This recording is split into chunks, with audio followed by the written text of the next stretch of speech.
The pitiful guy who was rudely dragged into a restroom, pinned against the tiled wall and roughly rubbed back and forth, his hair yanked as he was bullied into a complete mess. That poor thing was a patrol cop from this district. Though he was just a low-ranking patrol officer, the young cop harbored a heroic dream, wanting to punish evil and uphold justice like a SWAT officer. He slammed the whiteboard with a loud bang bang, pointing at crude stick figure sketches as he passionately explained his leads. Everyone from outside the district who tried to cooperate with the Black Goat Gang never made it home. Recently, there have also been multiple civilian complaints against them.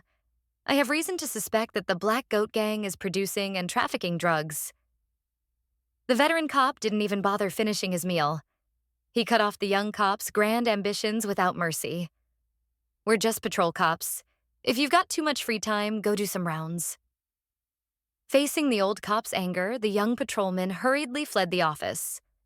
As he walked down the street, he suddenly spotted a luxury car parked nearby. Someone stepped out, accepting an envelope stamped with the words, "Black Goat," from one of his underlings. The man lifted it, sniffed it lightly. To the young patrol cop, that scent smelled exactly like a lead. He stole a set of staff uniforms, disguised himself, and successfully blended into the private club. Before long, he located the VIP room where the target was staying. Without hesitation, the young cop knocked and pushed the door open. The person inside was none other than his closest friend from middle school, the one he used to be inseparable from, Cha Jun-hyuk. Inside the private room, Cha Jun-hyuk, now the boss, was leisurely choosing someone to keep him company while drinking. A slow smile curved at the corner of his lips as his gaze landed on the young patrol cop who had just entered. He chose him, dragged him straight into the restroom, and bullied him thoroughly. After it was over, Cha Jun-hyuk reached out and removed the young cop's glasses. "So it really is you," he said lazily. "Your aunt always bragged about how good your grades were back then. How did you end up falling so low working in a place like this?" Feeling his dignity trampled, the young patrol cop flared with anger and tried to swing a punch. But before he could even react, both of his wrists were effortlessly captured by the other man.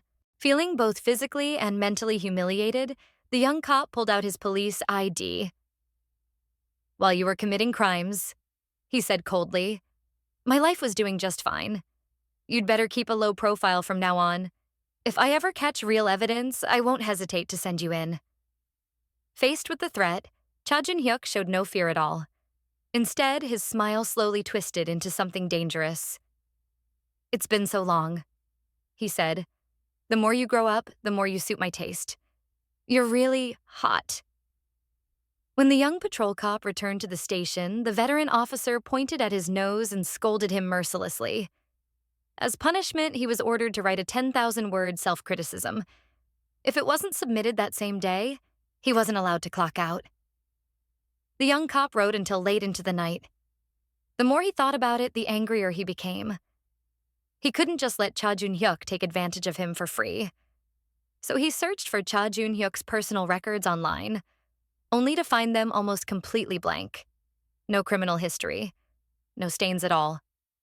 Back in middle school, Cha Jun-hyuk had broken a classmate's ribs, 3 of them, and the case had never been settled. So why was there no record of it anywhere? The grudge was real, and the files were suspicious.